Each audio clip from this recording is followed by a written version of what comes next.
আপনাদের দলমত দেখার দরকার নেই।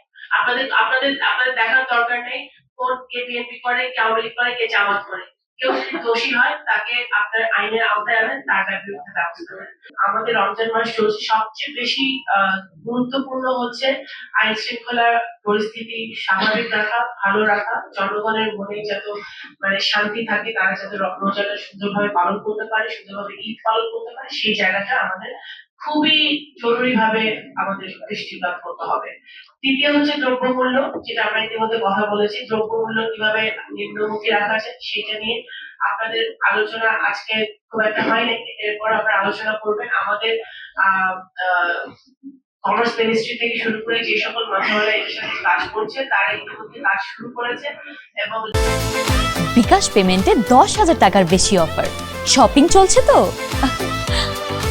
যাতে দ্রব্যমূল্য না বাড়ে, যা বেড়েছে দ্রব্যমূল্য আরো যাতে না বাড়ে, সেই থেকে সরকার সচেষ্ট আছে। আপনারা যারা গ্রাউন্ড লেভেলে আছেন, আপনারা যারা এখানে প্রতিদিন কাজ করছেন, তাদের যদি কোনো বিশেষ কোনো পরামর্শ আপনাদের থাকে, সেটাও কিন্তু আপনারা দয়া করে দিবেন। আমি পরিষ্কারভাবে বলতে চাই, আমি আপনাদের সহকর্মী হিসেবে কাজ করতে চাই। আমি আপনাদের সহকর্মী, আমি আপনাদের আমি মন্ত্রী প্রতিমন্ত্রী হিসেবে এখানে বসে আপনাদের সহকর্মী হিসেবে একটা টিম ওয়ার্ক করতে চাই। আমরা যদি টিম ওয়ার্ক করতে পারি, সবাই মিলে কাজ করতে পারি, তাহলে আমরা ফরিদপুর জেলাটাকে সুন্দর রাখতে পারবো, সেটা গুরুত্বপূর্ণ। আমাকে দয়া করে আপনাদের সহকর্মী হিসেবে জিজ্ঞাসা করবেন। আপনারা এখানে যারা যারা বসে আছেন, সকলের বেশিরভাগের কাছে আমার ফোন নাম্বার আছে। আপনারা যে কোনো সমস্যা আপনারা যদি সরাসরি আমাদের অবগত করতে চান, সেটা আপনারা অবশ্যই করতে পারেন এবং আমি চাইবো যে আপনারা করেন, কারণ আমাদের সমস্যা আছে। আমার একটা ভাই এখানে বলেছে, একজন স্টুডেন্ট, আমরা এখানে 4 দেওয়ালের মধ্যে গল্প করে গেলে হবে না, আমাদের সমস্যার সমাধানের অ্যাকশনেবল কিছু দেখাতে হবে, আমাদের অ্যাকশনে যেতে হবে। আরো কিছু, এইটা দ্রব্যমূল্য এবং আইন শৃঙ্খলা, আমাদের পুলিশ সুপার সাহেব ইতিমধ্যে বলেছেন ওনাদের কিছু সীমাবদ্ধতা আছে, সেগুলো অবশ্যই আমরা দেখবো, সরকার দেখবেন যত তাড়াতাড়ি সম্ভব।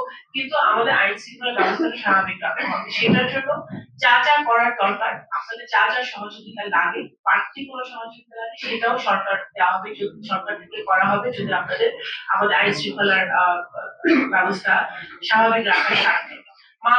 মাদক নিয়ে সবাই কথা বলেছেন, এটা নিয়ে মাদক নিয়ে ঘরে বসে কথা বললে হবে না। মাদক নিয়ে আমাদের কিছু স্ট্র্যাটেজিক কিছু ডিসিশন নিতে হবে, কিছু প্ল্যান করতে হবে। সেইটার জন্য কিন্তু আমাদের যেটা কিছু পরামর্শ আছে, আপনি বলেছেন যে একেবারে হার্ডলাইনে যেতে হবে, কিছু আপনাদের ধরতে হবে, দৃশ্যমান কিছু দেখাতে হবে, কারণ ভয়ের একটা এখানে ব্যাপার থাকে। কোন রকম কোন আইন শৃঙ্খলার পরিস্থিতি অবনতি হবে না, সকল ষড়যন্ত্র থেকে আমাদের সাবধান থাকতে হবে।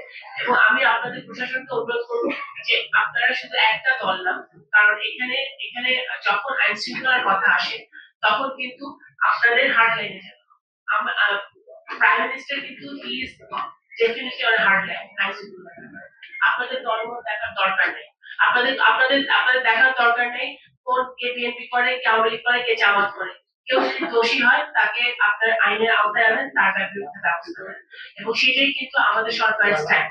এটা আমি খুবই স্ট্রিক্টলি বারবার খুবই স্ট্রংলি বলতে চাচ্ছি যে আপনারা দল মত দেখবেন না, এবং আপনারা যদি কি বলে দুর্নীতি নির্মূল করতে চান, আইন শৃঙ্খলা অবস্থা ভালো করতে চান, তাহলে আপনাদের নিরপেক্ষ জায়গা থেকে সবাইকে সবার চোখে দেখে আপনাদের ব্যবস্থাটা নিতে হবে, এবং আমাদের পক্ষ থেকে, সরকারের পক্ষ থেকে, সকল সংসদ সদস্যদের পক্ষ থেকে কিন্তু এইটা আপনারা পাবেন, সেই সহযোগিতা আপনারা পাবেন, যে আমরা আপনাদেরকে সহযোগিতা করবো, আপনারা নিরপেক্ষ ভাবে যে যেখানে দোষী, যে যেখানে সেই ব্যবস্থার বিরুদ্ধে আপনারা ব্যবস্থা নেবেন। আমরা আগে 17 বছর যা হয়েছে বাংলাদেশের মানুষ, সেটার রিপিটেশন বাংলাদেশে আমরা দেখতে চাই না, পরিবর্তিত চাই না।